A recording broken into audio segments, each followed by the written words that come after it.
সামনে বড় ছুটি, বাসায় সবাই থাকবে, ভরপুর খাওয়া দাওয়া, অতিরিক্ত তেলযুক্ত মশলাযুক্ত চর্বিযুক্ত খাবার। আর খাওয়ার পরে শুরু হবে আমাদের ঢেকুটা, বুক জ্বালা পড়া পড়া, মুখে তিতে তিতে লাগা, অস্বস্তি লাগা, পেট ফুলে থাকা, মুখ দিয়ে ঘাস বের হওয়া। অনেকে আবার প্রতিদিনই এই সমস্যায় ভুগতেছে। এখন এটা কেন হচ্ছে? আমাদের পাকস্থলীর উপরিভাগে ইসোফেগাস নামে একটা অঙ্গ রয়েছে। ইসোফেগাস আর পাকস্থলীর মাঝখানে কিছু স্পিন্টার আছে। স্পিন্টার গুলো তো দরজার মতো। দরজা যখন খোলা থাকে তখন আমরা প্রবেশ করতে পারি ঘরের মধ্যে, তেমনি স্পিন্টার খোলা থাকলে খাবারটা আমাদের পাকস্থলীতে চলে যায়। আবার স্পিন্টার যখন বন্ধ থাকে খাবারটার উপর দিয়ে উঠতে পারে না। কিন্তু অনেকের স্পিন্টারটা লুজ হয়ে যায়, ফলে হচ্ছে যে কোনো অ্যাবডোমিনাল প্রেশার বেড়ে গেলে হচ্ছে খাবারটা উপর দিয়ে উঠে যায়। এখন আমরা এটা থেকে বাঁচবো কেমনে?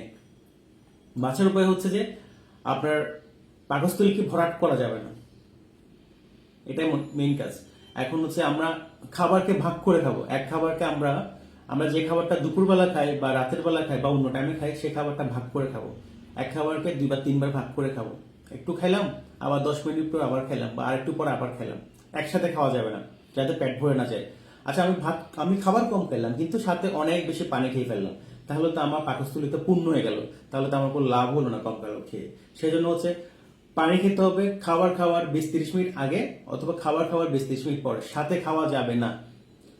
দ্বিতীয় নম্বর কথা হচ্ছে যে আমরা দুপুরে খাওয়ার পরে আরাম প্রিয় জাতি, যেহেতু খাওয়ার পরে আমরা শুয়ে পড়ি, অলসতা লাগে সেজন্য শুয়ে পড়ি, কিন্তু এটা করা যাবে না। দুপুরে খাবার খেলাম, 10-15 মিনিট হাঁটতে হবে, তারপর শুতে হবে, এটা আগে শোয়া যাবে না। রাতের খাবার অবশ্যই ঘুমানোর 2 ঘন্টা আগে খেতে হবে। আর রাতের খাবারটা কম খেতে হবে, খাবার কিন্তু কম খাওয়া লাগবে। আর যখন রাতে ঘুমাবো, বাত নাতনির সাথে 2টা বালিশ থাকবে আমার। আর মশলাযুক্ত খাবার পরিহার করতে হবে।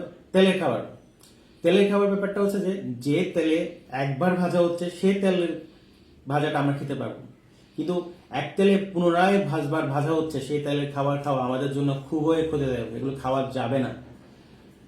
পরের ব্যাপারটা হলো, আমরা বাসি খাবার খেতে অনেকে পছন্দ করি, এই বাসি খাবার খাওয়া যাবে না।